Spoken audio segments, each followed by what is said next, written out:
want to talk about the way games move, the way they flow, and the way they get to the end. Now, when I was a teenager, the games that you played, in North America anyway, were games that you just dominated people. And that's how the game ends, is that you've eliminated either some or all of your opponents, and the people that haven't been eliminated have capitulated, right? So that leads to mostly territorial control games, and that is the most part, for the most part, what the types of board games that I played. There were other kinds as well, but even those meant one person eliminates almost everyone else, and the other people capitulate.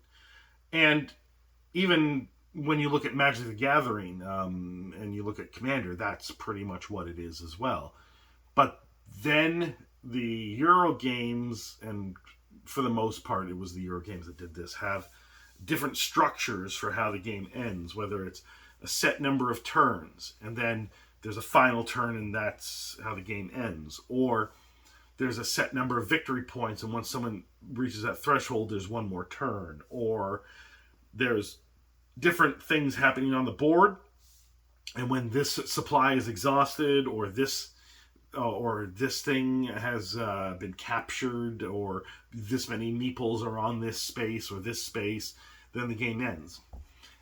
And my problem with that kind of thing is that you're playing to the end game, as in you can see that the game is going to end at the end of this turn. So there's a bunch of end turn stuff you got to do, and those things often are they are rote, as in that is what you do on the final turn. Like, you do these things and you always do these things, and there's very little variation on what you do on the end turn. So then if a game either has set turns, like say to turn 5, or in general ends on turn 5, then turn 5 always becomes the same thing, and therefore you only actually got 4 turns of a game, and 1/5 of your total game time has been just an exercise in doing the thing that you always do, right?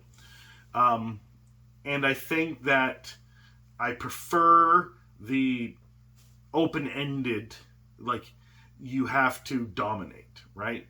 But I say I prefer that, but I don't have time for that anymore. So I play a lot of shorter games, and games that, last a half an hour because they have 5 turns, or they last 45 minutes because certain conditions must be met, and it usually takes about 45 minutes to do that.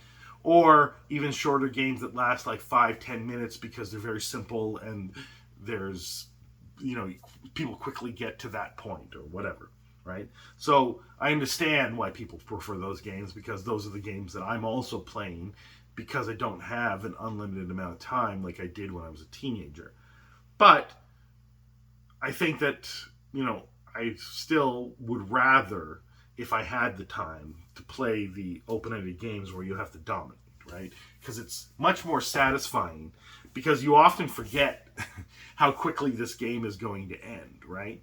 And I like setting up a little engine that's slowly building, and I like the slow game and the build up, and not the go for the win condition from the very beginning, and focus on one thing. I like to generalize as well. So I think that I just wish there were more games that didn't have a specified ending, and that it was based on a clear winner dominating people. Because one of the things is that you get to the end of a game, and there's times when another player, if they had 1, 2, 3 more turns, there's no way any of the other players would have beat them. Certainly, and the winner of the game, who did win on the turn 5 or whatever, would have actually been the loser of the game had it gone on for a few more turns, right? And that always strikes me as wrong. Anyway, I think that making more of those open-ended games, I mean, there's got to be teenagers with time on their hands, and maybe they don't have as much money as us old grognards, and therefore, the market is shifted towards people who don't have enough time for these board games, and that's probably the case.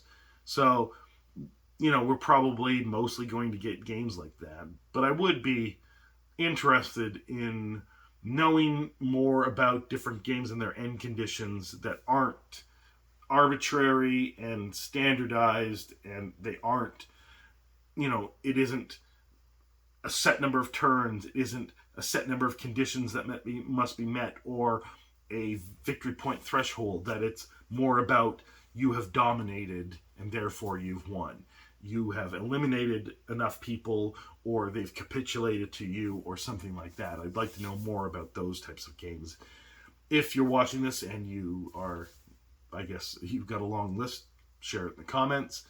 And if you're interested in games that are more like that, unfortunately, there's few of them. But, the things like, Twilight Imperium has these win conditions, and when certain things are met, it ends. But you don't have to play that way. You could play to total domination, but that would be homebrewing it. So really, you've got Axis and Allies, right? Axis and Allies is based on either the Allies wipe out the Axis, or the Axis wipe out the Allies. And I assume War Room is similar to that, because it's made by the guy that made Axis and Allies. And I don't know. I would like to think that G.I. Joe Mission Critical is that, but I don't know. I haven't played it. Terraforming Mars has a set number of turns. It's a wonderful game, and it's one of my favorite games. So, that I think. Well, Dead of Winter. I guess if you dominate the Betrayer, if there is a Betrayer in that game, and Zolkin's a weird one because it kind of defies that a little. Like, it does have a set number of turns because of the gear or whatever, but when you're playing the game, there is endgame stuff that you kind of got to do, but really it's you completing whatever you've done up until that point in the best way you can, right? It's not a rote thing that you do at the end. And in fact, you meander about. At the beginning of the game, you think you got a strategy and you're going to do this, and then by the second quarter of the game, you realize you might have to pivot strategies, and you don't actually know what you're doing.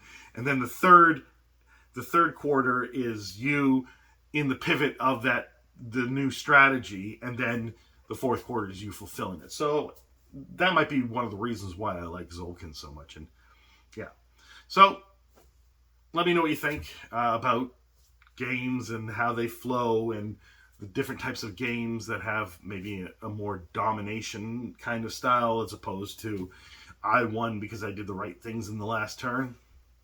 Let me know.